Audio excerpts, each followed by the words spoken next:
Por el principio. Un buceo por los orígenes en primera persona.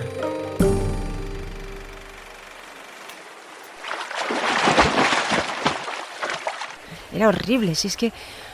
qué mal coordinaba yo, brazos, piernas, respiración. Dios, o sea, lo de un pato mareado era demasiado decir de mí.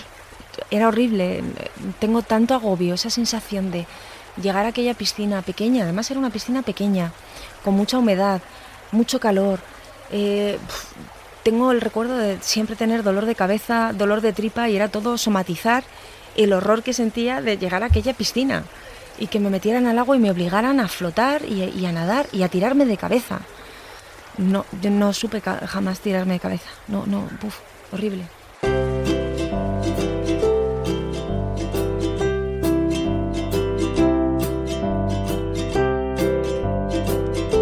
Esa niña a la que no le gustaba la piscina es una de las nadadoras paralímpicas más importantes de nuestro país. Con 26 medallas obtenidas en los Juegos Paralímpicos, ha ganado 20 mundiales y 42 competiciones europeas. Teresa Perales tiene una larga carrera deportiva en la que ha acumulado todo tipo de premios, entre ellos la Gran Cruz al Mérito Deportivo, la más alta distinción que se otorga al deporte en España, que hace 7 años la convirtió en la primera mujer que la tiene. Además de deportista de élite, Teresa Perales es diplomada en fisioterapia, ha sido profesora, diputada en las Cortes de Aragón por el Partido Aragonesista, escritora y conferenciante. Durante casi 20 años dedicados a la competición, Teresa Perales se ha convertido en una referencia del deporte paralímpico, algo que jamás imaginó siendo pequeña, cuando era una niña tímida y asmática, amante del karate, que de mayor quería estudiar medicina para trabajar en África. Una niña a la que le esperaban 2 grandes dificultades: la muerte de su padre en su adolescencia y una enfermedad que la dejaría en silla de ruedas.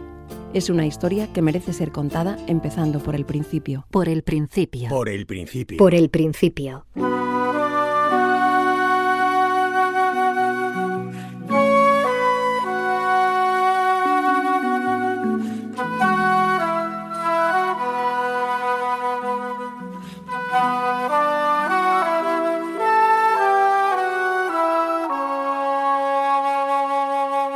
Teresa Perales nació el 29 de diciembre de 1975.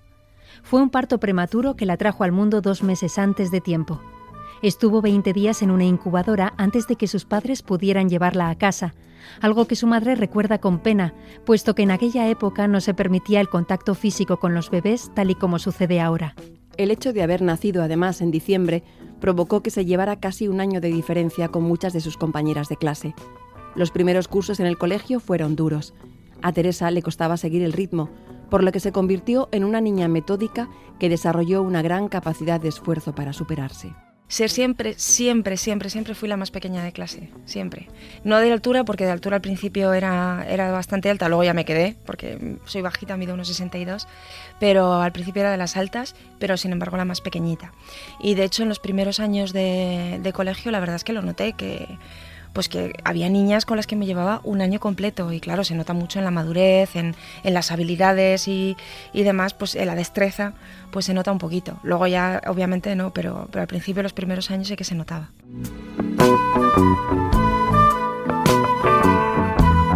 Lo de haber sido sitemesina me obligó a ese método, me obligó a currarme mucho las cosas, porque en el cole, bueno, no iba mal, no es que suspendiera, pero era justita. Al principio hasta el BUP. Ya en BUP empecé a sacar buenas notas, pero hasta el BUP iba justita. Entonces yo tenía que trabajar mucho, tenía que estudiar y tenía que prepararme mucho las cosas para llegar a conseguir sacar buena nota.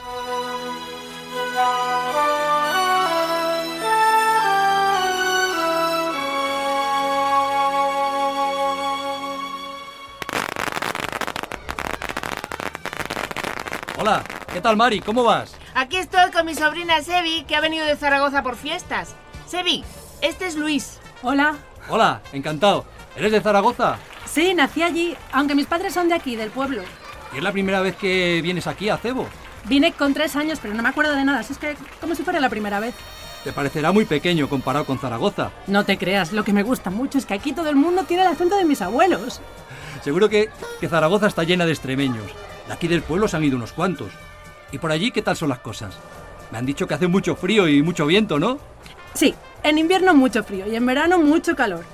Aunque peor es lo del cierzo. ¿El cierzo? Sí, el cierzo es como llamamos el viento de allí. Es muy fuerte y muy frío.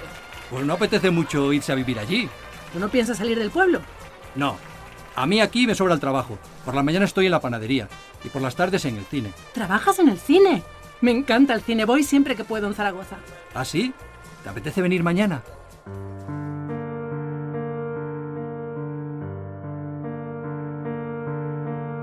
El padre de Teresa, Luis Perales, era de Acebo, un pueblo de la provincia de Cáceres. La madre, Sevi, era originaria del mismo pueblo, pero nació en Zaragoza. Sus padres habían emigrado allí en busca de oportunidades y Sevi no volvió a Acebo hasta que cumplió 14 años. Entonces fueron a visitar a la familia y alguien le presentó a Luis, que tenía 20 años y ya trabajaba en varios negocios. Sevi volvió a Zaragoza y los dos empezaron una relación epistolar que duró 4 años hasta que ella cumplió los 18 y volvió al pueblo. Ese verano empezaron a salir en serio, pero la madre de Luis se murió de un problema cardíaco. Él tenía que ocuparse entonces de sus hermanos y puso distancia en la relación. Pero la historia no se quedó aquí. 3 años después, cuando Sevi tenía 21 años, volvió a Acebo para visitar de nuevo a su familia y el reencuentro fue inevitable. Ambos se lo dijeron a la familia y Luis decidió irse a vivir a Zaragoza con Sevi. Con 28 años abandonó el pueblo, lo hizo en un 4 latas y con lo puesto, una caja de cartón con una muda limpia y su único traje. Y entonces mi padre se va a Zaragoza con mi madre y muy divertido porque además, bueno, mi madre que no había salido con nadie por lo visto, o sea que era como, o sea, fue un flechazo a primera vista y mi padre se va a Zaragoza y se va, pues bueno, sin conocer la ciudad, sin conocer nada y empieza una nueva vida allí.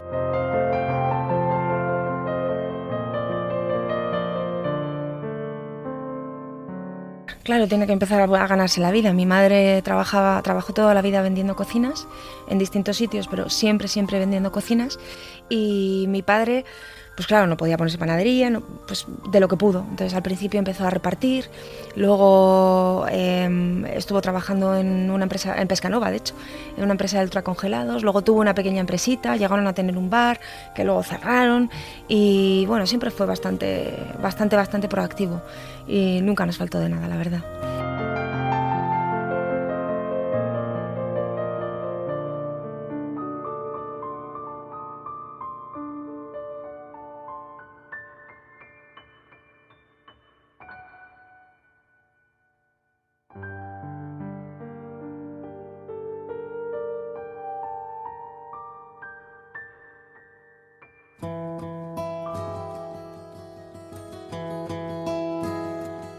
Luis Perales Vargas, ese hombre que dejó el pueblo por amor, nació en Acebo, en la Sierra de Gata, a los pies de Jálama. Trabajaba en varias fincas, en la panadería del pueblo y en el cine, una sala de proyección que servía también para organizar pequeños guateques. Era un trabajador incansable, su día a día era una maratón. Se levantaba a las 4 de la mañana para hacer el pan, luego lo repartía por el pueblo durante la mañana. Después de comer, mientras los demás echaban la siesta, él preparaba los pasteles y las pastas, y por la tarde trabajaba en el cine y el guateque. Cuando llegó a Zaragoza tuvo que empezar de cero, pero Luis Perales estaba acostumbrado al trabajo duro. Pues mira, ¿qué te voy a decir? Espera, voy a ver. Pues guapo, fuerte, con unos bíceps. También es verdad que, claro, montaba y desmontaba cosas y cuadrado. O sea, de aspecto, pues un tipo físicamente muy hecho, muy moldeado y muy trabajador, muchísimo. Siempre sonreía, siempre se le quedaba una cara de bobo cada vez que nos miraba a mi madre, a mi hermano o a mí. O sea, si he de describir cómo es la mirada del amor, tengo que hablar de mi padre. Porque eso es la mirada del amor, en todos los sentidos. O sea, era una pasada.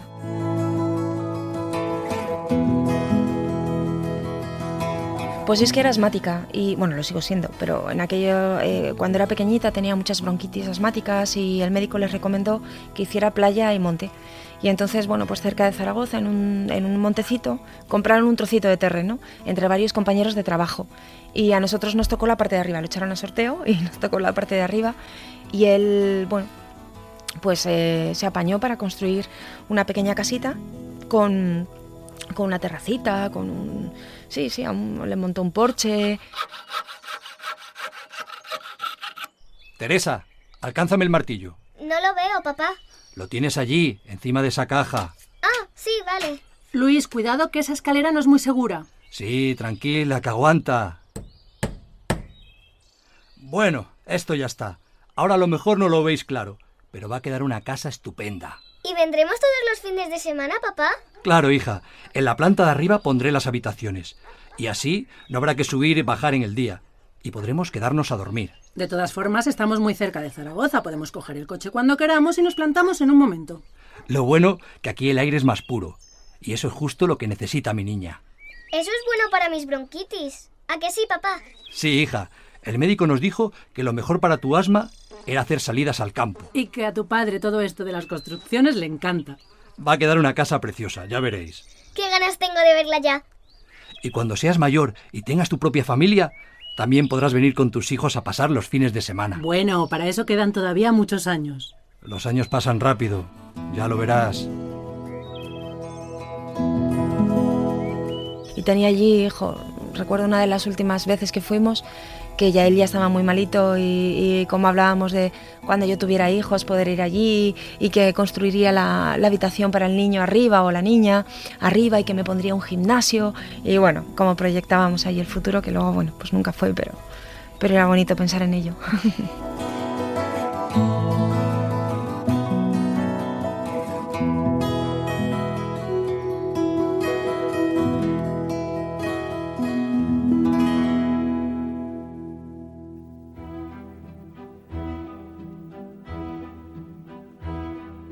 La madre de Teresa Perales se llamaba Eusebia Fernández, aunque todo el mundo la llamaba Sebi.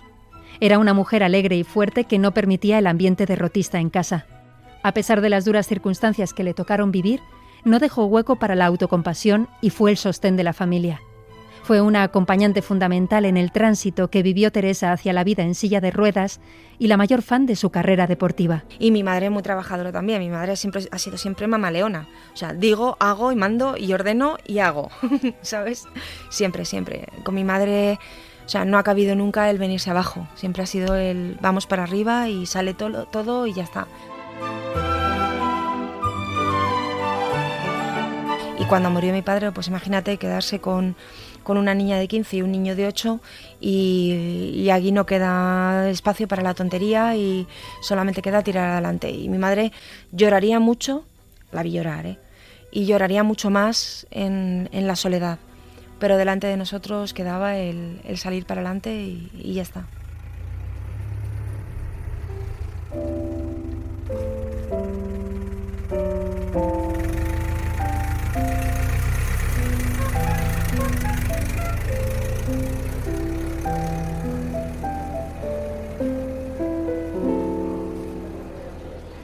Los abuelos maternos de Teresa se llamaban Dámaso y Eloísa. Dámaso era un amante de la poesía, al que le gustaba recitar versos y que tenía un gran sentido del humor. Los dos eran de Acebo, un pueblo de Cáceres, y emigraron a Zaragoza en busca de nuevas oportunidades. Pues la de muchos emigrantes, la de buscar trabajo, buscar una vida mejor. Ya había habido hermanos que se habían ido a Zaragoza y entonces pues un poco seguir esa estela, ¿no? Al final en el pueblo pues era un pueblo, era la época de la posguerra y no había muchas posibilidades, entonces a buscar. Pues mi abuelo y mi abuela, igual que mis tías, vendían mantelerías, juegos de cama, hacían la venta a domicilio y entonces además mi abuela y mi tía Antonia, su hermana, hacían bolillos. Entonces verdaderamente el material que vendían, bueno, hoy en día sería carísimo porque era un material hecho a mano y además muy elaborado y muy bonito. El encaje de bolillos es una técnica textil que consiste en entretejer hilos que están enrollados en bobinas, llamadas bolillos, que así se manejan mejor. Según se va avanzando, el tejido se va sujetando con alfileres clavados en una almohadilla. Tradicionalmente se hacía con lino, seda o lana, y después con algodón, o incluso con hilos de metales preciosos. La técnica se transmitía de madres a hijas. Muchos tipos de encaje se inventaron durante la época de apogeo del bordado, entre los siglos XVI y XVIII, y llegó a ser una industria importante en Bélgica, Inglaterra, España y Francia. La llegada de las máquinas bordadoras automáticas dejó sin trabajo a las artesanas casi completamente. Pero ha habido recientemente una reaparición del bordado, hasta el punto de aparecer bolillotubers que enseñan la técnica mediante vídeos en Internet. En Acebo, como en muchos otros pueblos, las mujeres hacían encaje de bolillos y mantelerías de lagarterana sentadas en verano en las puertas de las casas. Recuerdo entrar al pueblo y ver a un montón de gente que estaba en las bolilleras haciendo ahí con las almohadillas y apoyada la almohadilla en las paredes y haciendo bolillos. Es algo que visualmente es un recuerdo que tengo del pueblo. Y mi abuelo Damaso pues acompañaba a mi abuela y siempre iban además con el hato que decían ellos, con todas las mantelerías y todo metidas en como una especie de pañuelo a cuadros y lo llevaban encima y entonces iban con el coche que tuvieran en el momento y se iban a repartir pues a Lérida, a un montón de sitios.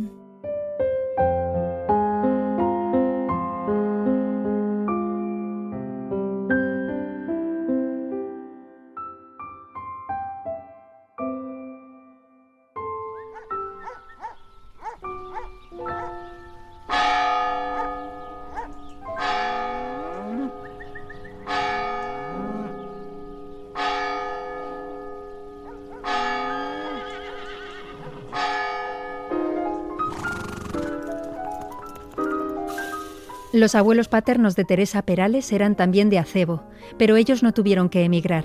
José y Teodora tenían una panadería y un cine en el pueblo, lo que les permitía vivir con cierta holgura. Su casa estaba en la plaza del pueblo, muy cerca de la iglesia del siglo XVII. Teodora murió relativamente joven, de una enfermedad cardíaca, dejando viudo a su marido José. A mi abuelo José sí que lo conocí, a mi abuela Teodora no, porque murió muy joven de un problema de corazón. Yo creo que tendría 40 y pocos años cuando falleció, entonces lógicamente no la conocí. Y bueno, pues por la situación familiar eran 4 hermanos y los 4 hermanos, pues 3 estudiaron y mi padre era el que trabajaba, el que se encargaba del molino, de la panadería, de la discoteca, del cine, bueno, tenían un poco de todo. Pues no era el mayor, pero bueno, pues no sé si es porque se decidió que fuera él o porque a lo mejor a él no le gustaba estudiar. La verdad es que no sé, pero es el que se dedicó a la parte del trabajo y mis tíos fueron los que estudiaron y los que fueron maestros todos.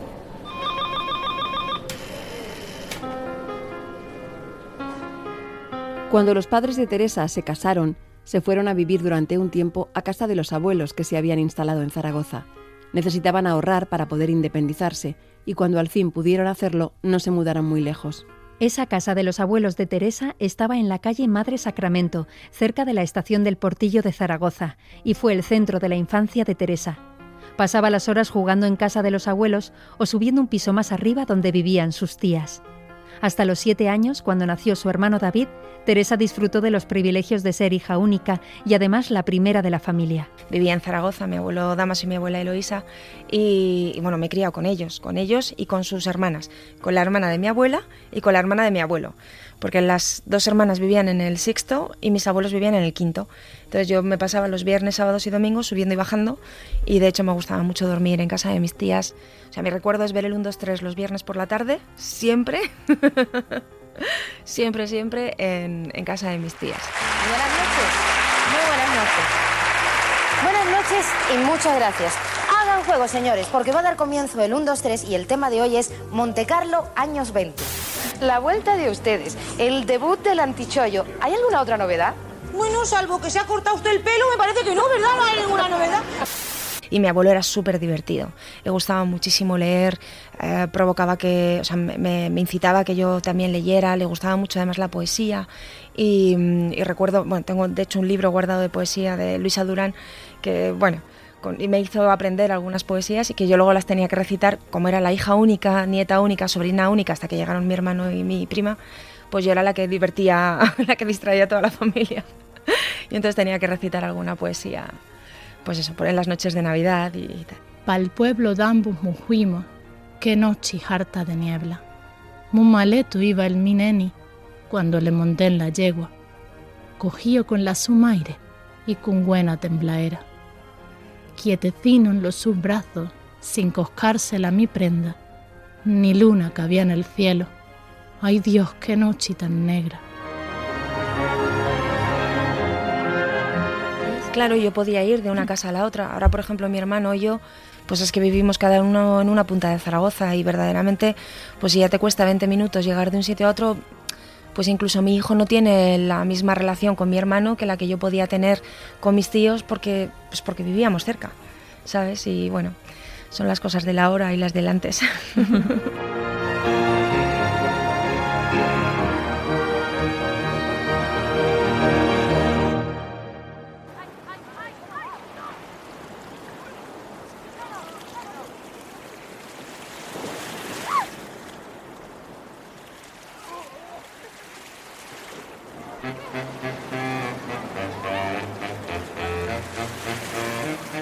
Otras figuras esenciales en la infancia de Teresa fueron sus tías abuelas, Martina y Antonia, a la que cariñosamente llamaban Tonica.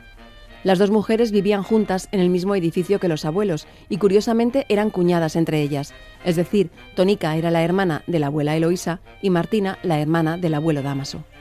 Las tías Tonica y Martina no solo pasaban tardes enteras con Teresa en Zaragoza, sino que también se la llevaban a Castellón en verano para que disfrutara de la playa mientras ellas se dedicaban a vender sus mantelerías. Iba a Castellón con mis tías, con la hermana de la hermana de mi abuela y la hermana de mi abuelo, que como también hacían lo mismo de vender las mantelerías y demás, pues ellas tenían una parte del año dedicada a toda esa región de Valencia, a la zona de Castellón, Burriana, bueno, pues toda esa zona de por allí. Entonces tenían ya sus clientes y clientas habituales y me llevaban, además, me llevaban y les acompañaba a las masías y a vender a las clientas y siempre me regalaban pues alguna galletita y yo me lo pasaba muy bien. La verdad es que disfrutaba muchísimo. Hola, buenos días, ¿se puede? Antonia, ¿qué tal? No te veía desde el año pasado. ¿Y Martina también está por aquí? Sí, se ha quedado hoy en casa, que anda un poco acatarrada, y yo me he traído a mi sobrina Teresa. No sé si la conoces. ¡Ay, sí! La trajiste el año pasado. Hola, guapa, ¿qué tal estás? Hola.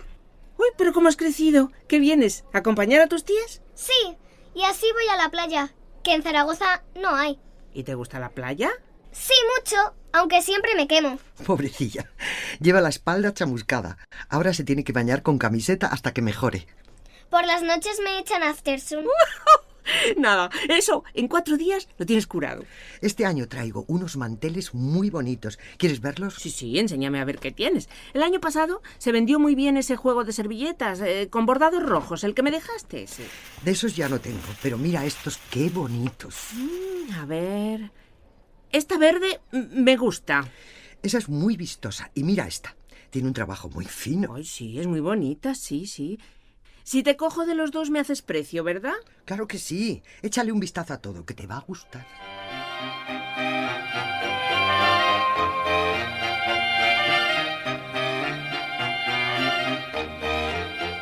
Y además iba allí, al principio iba yo sola, pero luego ya se incorporó también otra prima. Y claro, bueno, con mi prima Marta tengo allí recuerdos increíbles porque pasábamos muchos días, nos llevamos solo 3 años y bueno, pues eso no es mucho en aquella edad y bueno, muy bien, me lo pasaba muy bien. Aunque Martina era la tía que le concedía a Teresa todos los caprichos, era con Tonica, la tía más seria y responsable, con la que tenía una relación especial.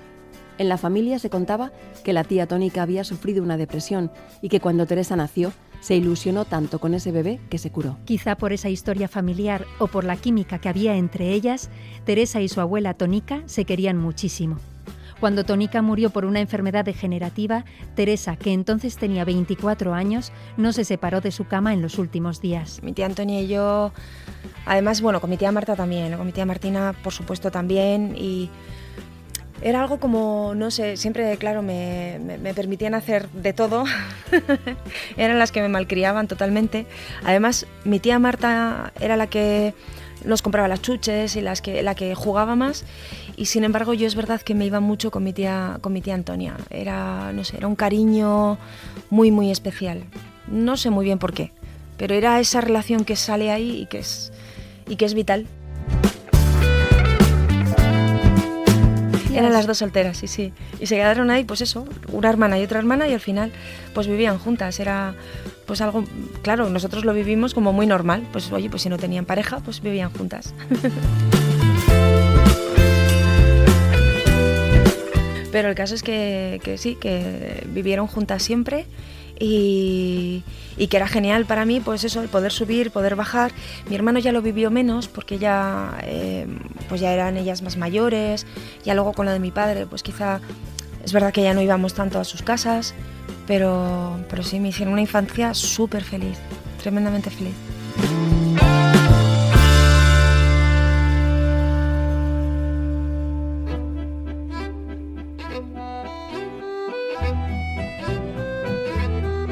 Cuando Teresa tenía 7 años, nació su hermano David, lo que supuso un cambio en la organización familiar. Su madre, Sebi, dejó el trabajo que tenía vendiendo cocinas y se quedó a trabajar en casa. Para Teresa se acabaron las niñeras y también tuvo que dejar de pasar tanto tiempo en casa de sus abuelos y de sus tías. Bueno, fue increíble tener a mi hermano porque nos llevamos súper bien.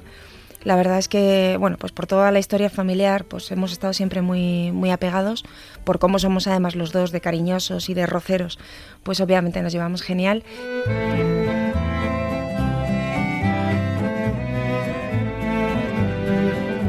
Bueno, yo quería una niña, yo quería una hermanita y esto además él lo sabe, ¿no? Y mis padres, un poco por consolarme, me dejaron ponerle a mí el nombre y yo elegí David, porque había un niño en la guardería que se llamaba David, me imagino, y pues supongo que me gustaba el crío y bueno, pues me gustó David. Primero lavar todos coches, luego cera. Cera. ¿Por qué tengo que lavar todos los...? Recuerda trato, no preguntas. Sí, pero yo... Derecha. Dar cera, mano derecha. Pulir cera, mano izquierda.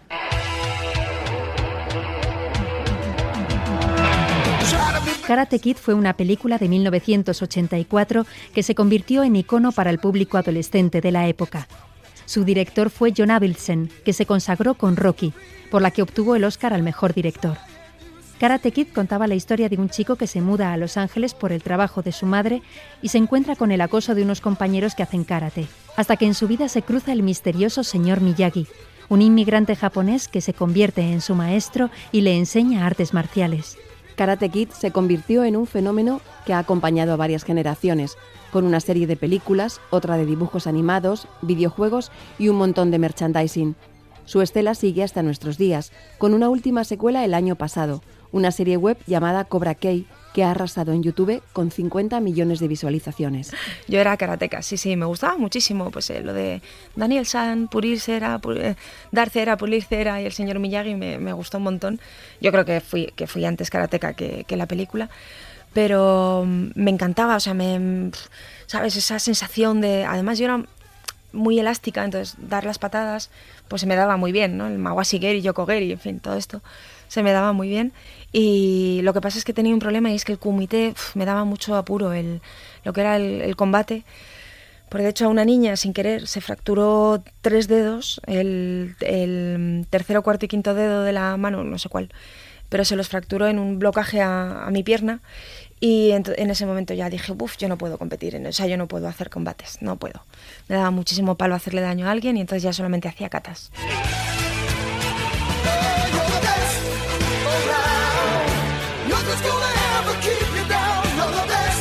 Mucho. Fíjate que me gustaba tanto el karate que yo me habían apuntado a karate y a gimnasia rítmica. Yo no era gordita, pero tampoco estaba delgadita. Y entonces, no sé si por hacer más ejercicio o por emplear también esas tardes, hacía primero el karate y llevaba debajo del kimono llevaba el maillot y las mallas. Entonces luego me quitaba el kimono y me iba a la clase de la más fina, que era la de gimnasia rítmica.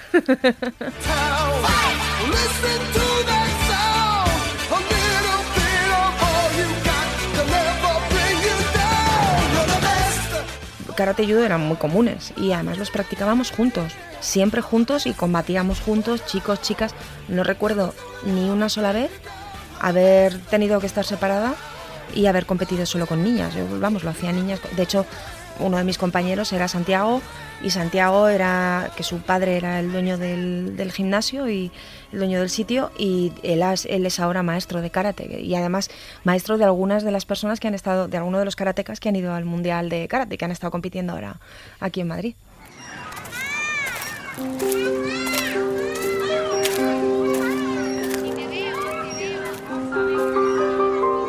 Cuando tenía 15 años, Teresa vivió el primer gran golpe de su vida.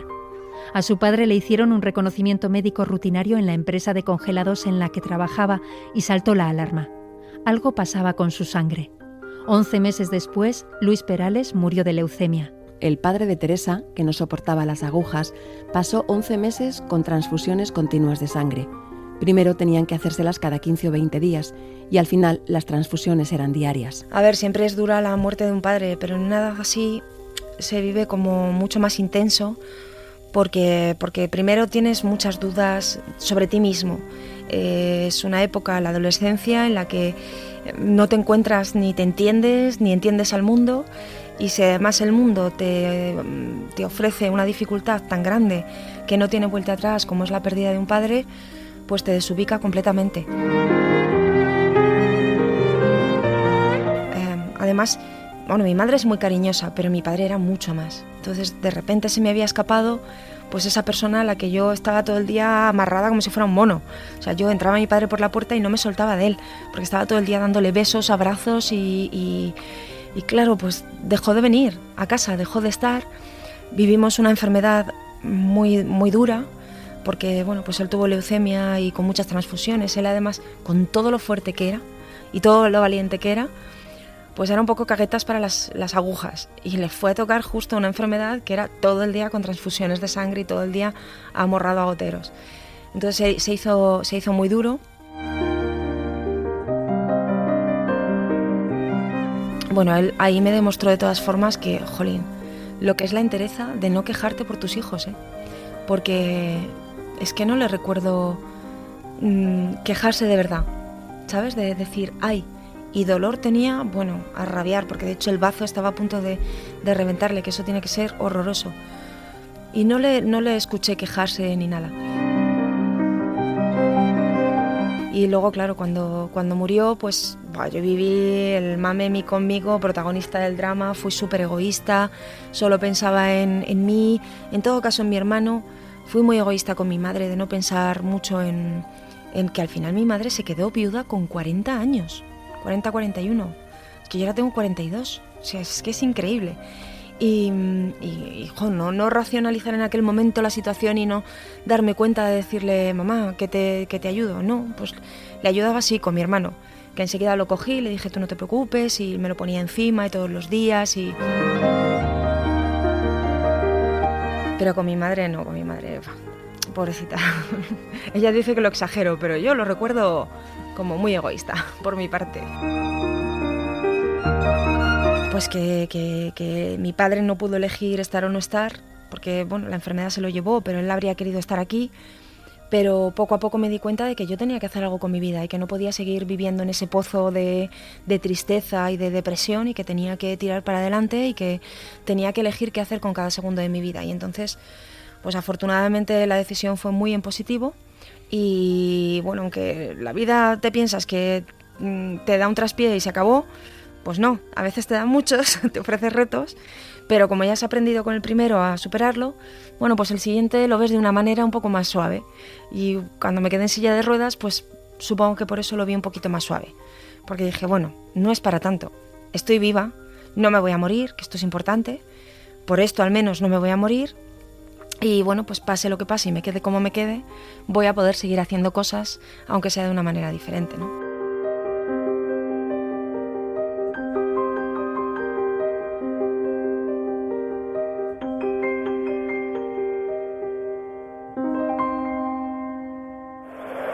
Y ahí tienen a los seguidores del Real Zaragoza, y este es Stephen Schwartz, que ha hecho un partidazo impresionante. No llegó Poyet, Linigan, el balón para Najin, y Najin lo que ha intentado es tira Siman, ¡gol de Najin! ¡Gol de Najin! ¡Gol de Najin! El equipo de fútbol Real Zaragoza consiguió la victoria más importante de su historia en 1995, cuando ganó la Recopa de Europa. La final se jugó en París y el equipo rival era el Arsenal inglés. En el último minuto de la prórroga, es decir, el último minuto del partido antes de ir a la tanda de penaltis, el jugador Najim chutó desde casi 50 metros y metió el gol de la victoria. Los maños ganaron 2-1. Nada más terminar la final, miles de zaragozanos se concentraron en la Plaza de España de la ciudad para celebrarlo. Allí estaba Teresa Perales. La neuropatía, que es la enfermedad que genera el que yo vaya en silla de ruedas. Esto pasa el día que el Zaragoza gana la Recopa. Ese fue el último día que yo salí corriendo. Yo estuve viéndolo con Vanessa, con esta amiga que te decía antes. Lo estuvimos viendo en casa con mi hermano, con mi madre.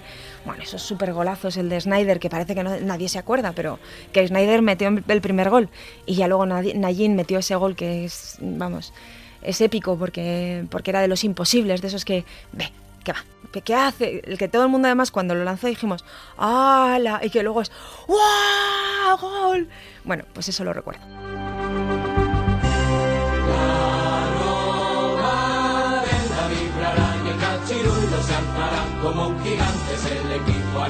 Y salimos corriendo a celebrarlo a la Plaza de España en Zaragoza y ya luego al volver dije ¡buah! Pero qué regalentón de pies, qué dolor de pies tengo. Y fue el principio de lo que vendría después. Hola, cariño. No hagas ruido que está tu hermano dormido. ¿Qué tal lo habéis pasado? Muy bien. Había muchísima gente. Lo he visto por la tele. Madre mía, estaba todo Zaragoza.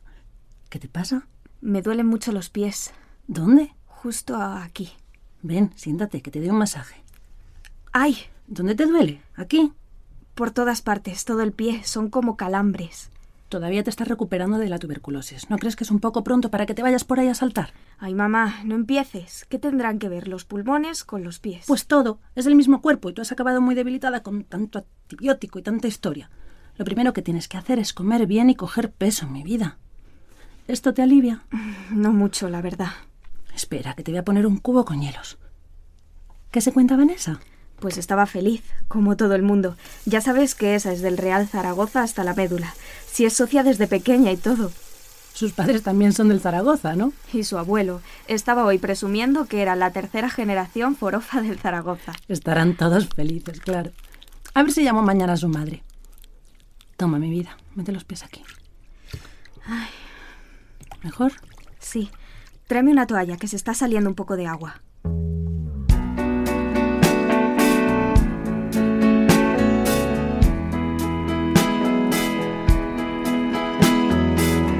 Lo que ocurrió aquella noche de celebración fue el segundo aviso de que sufría una neuropatía, una enfermedad del sistema nervioso. Lo que había comenzado con tos seca y fiebre alta y el diagnóstico de una tuberculosis, terminó con fuertes calambres en las piernas y un dolor que tan solo se calmaba metiendo los pies en agua helada. Teresa fue perdiendo la sensibilidad poco a poco. Primero usaba muletas hasta que ya casi iba arrastrando los pies. La primera silla que utilizó se la prestó una vecina. Un armatoste un poco viejo que pesaba mucho, pero que le sirvió para romper el hielo con la calle, con la gente y con ella misma. Cuando vio que la silla iba a ser su compañera de viaje, le planteó a su madre ir a comprar una, y así lo hicieron. Fueron a una ortopedia y Teresa eligió una silla de ruedas roja. Fue el comienzo de una nueva etapa en su vida llena de retos y aprendizajes. Mi madre llegó a pensar que la tristeza me llevó a esto también, pero la verdad es que no, o sea, son enfermedades que ya están de base, que llega un momento en que despuntan y ya está, y que uno nunca sabe ni cuándo ni por qué, y que además no le podemos dar vueltas. Es que no hay que darle vueltas a las cosas que no dependen de ti, ¿sabes? Pues ya está, pues pasó y lo único que hay que hacer es, pasa, pues tienes dos opciones. Una, quedarte mirándote el ombligo, y yo ya tenía experiencia de eso y es muy aburrido y no te lleva a ningún lado. Y el mundo sigue, aunque no formes parte de él. Y entonces no vale la pena. Y luego tienes la otra opción, que es la de seguir adelante y ver qué es lo que puedes hacer, aunque tengas dificultades, aunque la gente se empeñe, porque lo viví, hombre, al final pues no es bonito quedarte en silla de ruedas, conlleva muchas cosas que desplazarte en silla de ruedas, conlleva aprender a reconocer tu cuerpo, aprender a mover tu cuerpo de una forma distinta, conlleva que tu cerebro se desconecta de una parte de tu cuerpo y te olvidas de él y de repente tus brazos empiezan a hacer gestos que no son naturales, como es recoger tus piernas para pasarte de la cama a la silla, por ejemplo, o para, no sé, pues cruzar las piernas como las he cruzado ahora, que lo hago con las manos.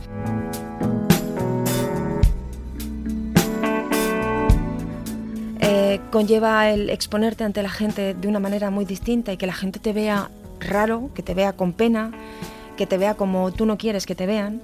y como no te produce ningún placer, pero como luego le vas también transformando esa mirada a la gente y la cambias por completo. Pero no es fácil, la verdad es que es un proceso muy difícil en el que a veces te encuentras, por mucho que te acompañe tu familia, te acompañe el entorno, te encuentras solo porque no te entienden, porque lo que tú vives lo vives tú, ¿sabes? Y porque incluso los que lo viven contigo a veces lo magnifican.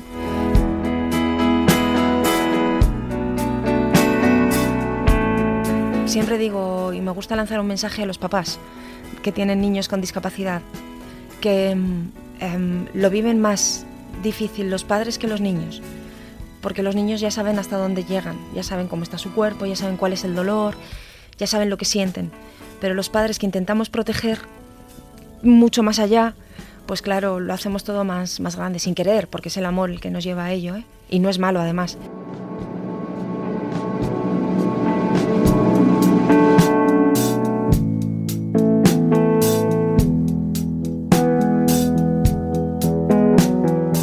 Cuando Teresa Perales tuvo que empezar a usar silla de ruedas, las barreras arquitectónicas estaban por todas partes.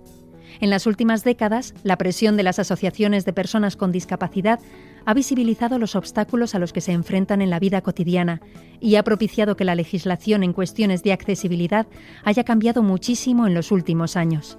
Desde 2013, la ley establece que cualquier vecino pueda plantear a la comunidad de propietarios la realización de obras en el edificio para garantizar la accesibilidad. En la época de Teresa Perales, las cosas eran mucho más complicadas. Hoy ya la normativa está a favor de la persona con movilidad reducida, pero entonces no. En aquellos tiempos, y no estoy hablando de hace tantos años, en el año 95-96 estaba a favor del vecino. Y si un vecino decía que no, pues no se hacía accesible la casa. Y nada, durante 10 años de mi vida tuve que estar entrando y saliendo por la rampa del garaje, que era una rampa bastante empinada, tanto que la tenía que subir haciendo zigzag porque si no me volcaba. Que cuando mi marido me regaló el perrito y antes de que nos casáramos, el perrito estaba viviendo conmigo en casa de mi madre, cuando el perrito era muy cachorrito y no tenía fuerza para tirar de mí y además se iba para cada lado, pues para sacarlo por las mañanas o a cualquier hora del día, el proceso era que yo me montaba en el coche, o sea, bajaba del garaje, me montaba en el coche y para esto era saco una rueda, saco la otra, pliego el respaldo, subo la silla, bueno, el cojín también lo he quitado, me monto la silla al lado de mi lado, bueno, el perrito lo he metido ya en el maletero, subo la rampa del garaje, aparco en la misma plaza, nada más salir del garaje, vuelvo a sacar la silla, que es, saco el chasis, pongo una rueda, pongo la otra, pongo el cojín, me voy atrás, cojo el perro, salgo, doy un paso con el perro, vuelvo a meter al perro en el maletero, vuelvo a sacar la rueda, vuelvo a sacar la otra rueda, el cojín, la silla, la meto otra vez, vuelvo otra vez a bajar, vuelvo a sacar otra vez la silla, y luego vuelvo a meter otra vez la silla y me voy a trabajar o a entrenar. Esto era lo que me hicieron vivir mis queridos vecinos, a los que, oye, igualmente me llevo muy bien con ellos, una cosa no quita la otra, pero aquellos que no optaron por hacerme la vida un poco más sencilla.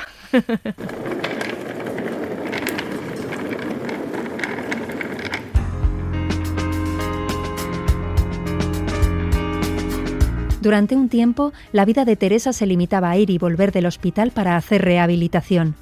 Allí conoció a su fisioterapeuta, Ángel Abad, que le transmitió el amor por la profesión y fue el causante de que dejara de estudiar Ciencias de la Educación y se matriculara en Ciencias de la Salud para hacer fisioterapia. Teresa entregó la solicitud justo antes de irse de vacaciones a Salou, en la provincia de Tarragona. Corría el verano de 1996 y Teresa iba a hacer un descubrimiento que cambió su vida, la piscina. Y alquilamos un apartamento. Había una piscina pequeñita, yo pasaba mucho calor, porque soy morenita, pero igualmente me quemo.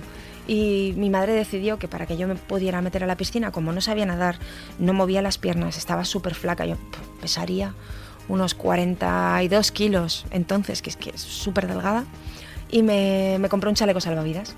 Y así empecé, pues con un chalequito salvavidas, naranja, verde fosforito, un silbato y para un lado y otro de la piscina, con mi madre, con mi tío y con mi hermano, uno a cada lado, por si me pasaba algo. Teresa, ven a la piscina que el agua está buenísima. Luego, mamá. ¿No tienes calor? Sí, mucho, pero con el chaleco salvavidas no puedo nadar. Me tiene que sujetar David y el tío Javier. Yo sola no puedo. Pruébalo otra vez, por lo menos entrar y salir, y así te refrescas. Es que me pesan mucho las piernas y me tiran para abajo. No sé cómo hacerlo. Me gusta mucho estar en el agua. Si pudiera quitarme el chaleco, sería mejor. ¡Mira qué buena está! ¡Ay, mamá, que me mojas! ¡Qué fresquita! La estoy convenciendo para que se meta en el agua. Está asada con este calor. Es que no sé nadar bien. Voy como un perrito. Solo lo has probado una vez y además están tu hermano y tu tío para sujetarte. Pues eso, no quiero tenerlos ahí todo el rato pendientes. Pero si para eso están. Y ellos encantados de poder ayudarte. Si quieres, cuando volvamos a Zaragoza, te apuntas a natación. Creo que en el pabellón ese que está en Camino de las Torres dan clases. Tengo muy mal recuerdo yo de esas clases. Allí hay clases de natación adaptada. Creo que sí, pero lo podemos mirar. Y así también haces un poco de músculo que te has quedado en los huesos. Y ahora que vas a ser fisioterapeuta, necesitas tener fuerza en los brazos. Venga, que me animo a meterme. Pásame el chaleco. Espera, que voy a avisar a tu hermano. Y luego, pues poco a poco me quité al tío y al hermano con cariño, y luego el chaleco. Volví a Zaragoza, me gustó mucho la sensación de flotar, de volver a recuperar mi autonomía, ¿sabes? Mi independencia física, de no necesitar la silla, de no necesitar nada, ni a nadie, y en el agua me muevo como quiero, y para arriba, para abajo, izquierda, derecha, rápido, despacio, floto, me hundo, hago lo que quiero. Y empecé a nadar. Y me gustó, y entonces me apunté para aprender a flotar en condiciones, porque claro, mis movimientos eran muy prehistóricos, o sea, eran, bueno, nada parecido a la natación.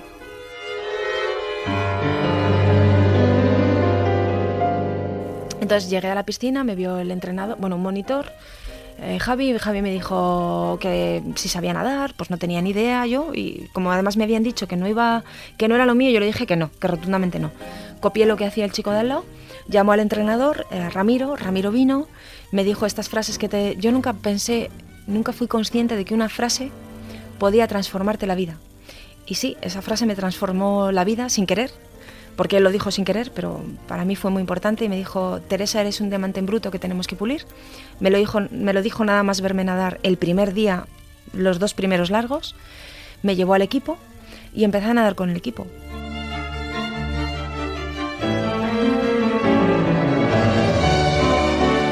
Y sin querer, pues el cronómetro cada vez iba más rápido, y además he de reconocer que tengo cierto orgullo. Y ahí surgió esa parte de ambición que nunca había tenido, porque siempre fui súper tímida. Entonces eso de exponerme a la competición o al público, no. Y sin embargo, creció en mí una semillita de competitividad que antes no había tenido, de ambición que antes no había tenido, y de orgullo más del que había tenido hasta entonces. Se juntó todo y fue un cóctel molotov estupendo que me ha traído pues hasta ahora.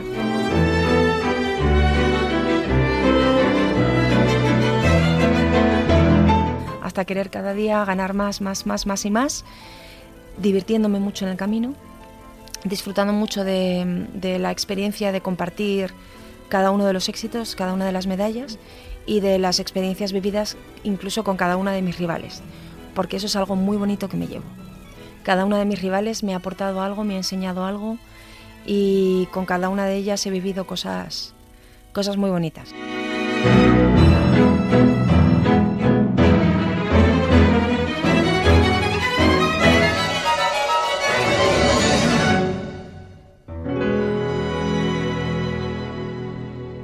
I promise that we shall officiate the Paralympic Games with complete impartiality, respecting and abiding by the rules which govern. Ir a los Juegos Olímpicos era lo que más deseaba Teresa en el mundo, así que hizo todos los esfuerzos posibles para conseguirlo. Se compró una camilla para poder trabajar dando masajes en casa de su madre con su recién estrenada diplomatura en fisioterapia y así poder ahorrar algo de dinero. Esos masajes pagaron las primeras competiciones internacionales fuera de la selección. Al final consiguió clasificarse para los Juegos Olímpicos de Sydney del año 2000. Los Juegos Paralímpicos son una competición internacional para atletas con discapacidades físicas, intelectuales o sensoriales. El precursor fue Ludwig Guttmann, un médico alemán huido de la Alemania nazi, que organizó la primera competición deportiva para veteranos de la Segunda Guerra Mundial, todos ellos pacientes con lesión medular. Guttmann quería crear una competición de alto nivel para personas con discapacidad, equivalente a los Juegos Olímpicos. Los primeros oficiales fueron los de Roma 1960, con 400 atletas de 23 países. Desde entonces, los Juegos Paralímpicos se llevan a cabo el mismo año que los Juegos Olímpicos. En el año 2000 se celebraron en Sídney y Teresa Perales se llevó 5 medallas a casa, 4 bronces y 1 plata. Para el oro tendría que esperar a Atenas 2004. Ir a unos juegos ya es especial, ir a tus primeros es increíble, además en Sídney. Bueno, ¿qué niña no había soñado con ir a las antípodas, ¿sabes? Algo a lo que solo gente especial, supongo, podía ir. Y de repente estar yo allí como deportista, viviendo unos juegos, compartiendo con tanta gente increíble como eran mis compañeros de selección. Y además mi madre, mi hermano, mi prima podían estar allí en las gradas. Bueno, fue precioso, precioso, precioso, precioso.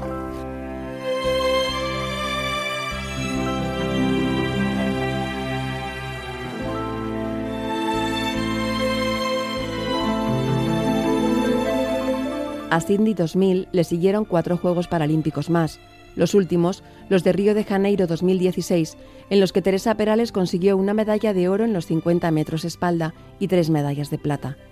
A estas marcas se suman las de los Campeonatos del Mundo, donde Perales ha acumulado 20 medallas en 18 años, las 3 últimas en Ciudad de México en 2017. Además de su carrera como deportista de élite, Teresa Perales imparte conferencias y es coach personal y deportivo. Ha escrito 2 libros, ha sido profesora en la universidad y ha desempeñado diferentes cargos de responsabilidad pública, entre ellos el de diputada en las Cortes de Aragón. Una vida de éxitos deportivos y profesionales que no imaginó esa niña que nació sietemesina y que tenía pánico a hablar en público.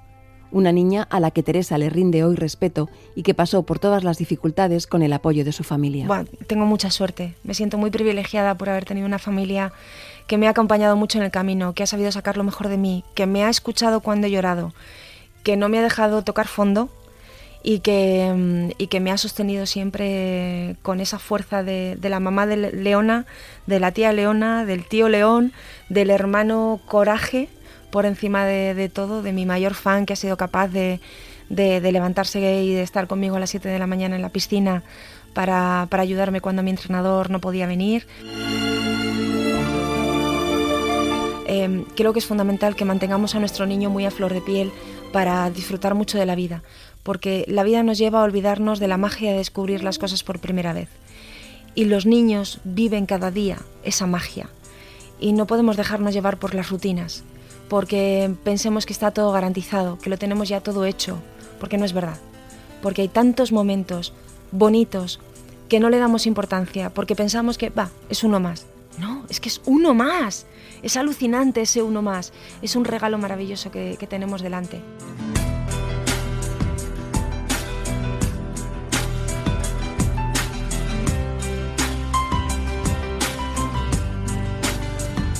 Por el principio, Teresa Perales.